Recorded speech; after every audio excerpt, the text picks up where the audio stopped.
Hi, my name's Richard, and I'm with R&D Wholesale Nursery here in Idaho Falls. Today we're going to prepare a series of podcasts or short videos that we'll place on our website, and you can look at them at your leisure. Also, we'll have a whole bunch of different types of advice and little bits of things, hints and tricks that you can use with your landscaping. The first thing we're going to talk about today is how we go about our selection process in all of our things such as trees, shrubs, and flowers.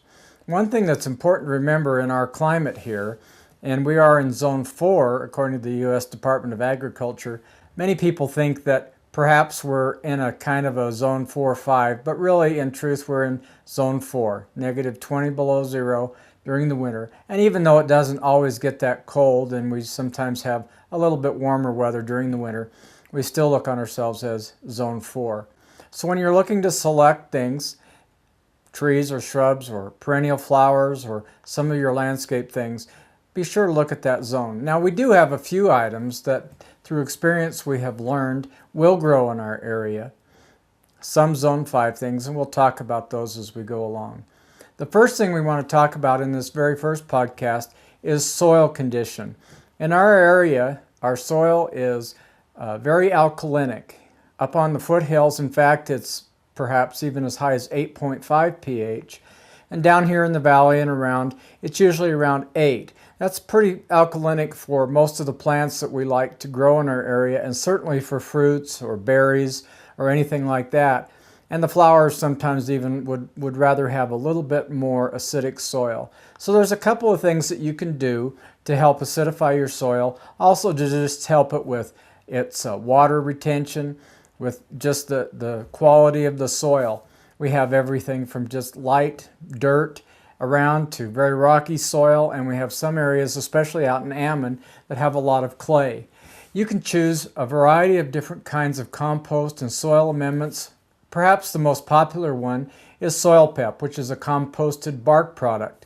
And most of you have probably used that. You can spade that and mix that in with your existing soil, and it adds a lot of really good nutrients.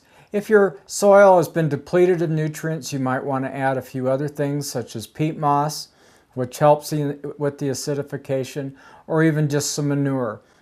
When you choose manure, it's best to use the type that you buy through your garden centers or at the nurseries or at some of the box stores. That product has been heated and the weed seeds have been destroyed. If you just decide to go out and pick up a bunch of manure out of the corral, which a lot of people do like to do, you do have the risk of bringing weed seeds into your garden. So if you're going to use a composted manure, just use the ones that have been sterilized. It's not hard to amend your soil.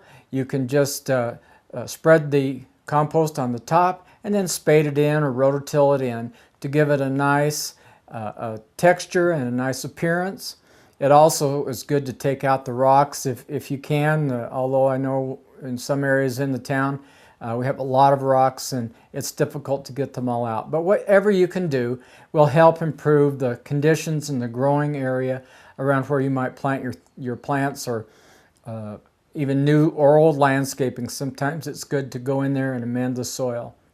There are a lot of different products out there, from Miracle Grow, lawn and garden compost, to just plain compost that you might make or that you might get from a community composting pile. All those are good products and will serve you well.